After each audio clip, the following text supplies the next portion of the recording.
Yo, what is up, guys? It is me, Phan. Welcome Stop, just stop back. there. Oh, it's my YouTube channel. This is for school, you idiot.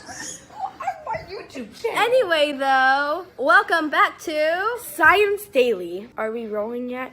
Guys, just shush, children.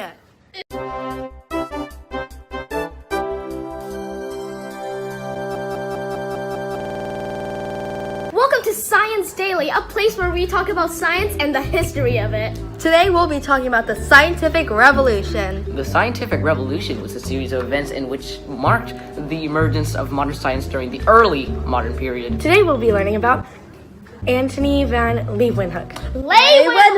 It's Sorry, Leeuwenhoek. Okay, moving on. There you go. Moving on, okay. You're wasting time. Oh, shoot, I forgot.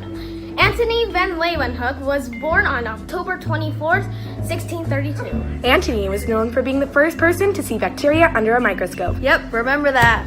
A microscope is an instrument used to see objects that are too teeny tiny to see with the naked eye.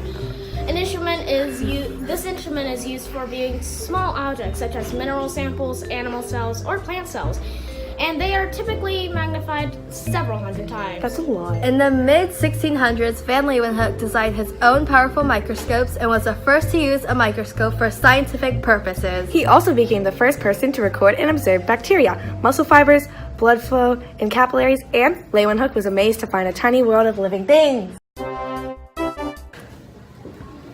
After discovering bacteria, he exclaimed, "All the people living in our United Netherlands are not so many as the living things that I carry in my own mouth this very day.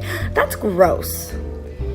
Well, he became interested in microscopes through research experiments with magnifying glass. Basically, they were used in the past to examine the quality of clothing. He constructed 500 microscopes in his lifetime. Well, I mean, I guess he liked doing the little things, am I right? Get it? Stop! Shut up. One day, Anthony was examining a drop of pond water with his microscope, and he saw microscopic plants and animals that weren't visible to the naked eye.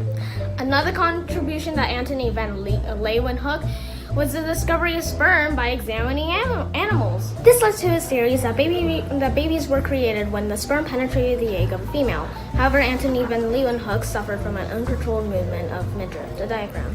He died at the age of 90 on August 26, 1723, and was buried 4 days later in the Oude Kerk in Delft, leaving us with major contributions to the scientific revolution. R.I.P. Not a good time, Brandon. Not a good time.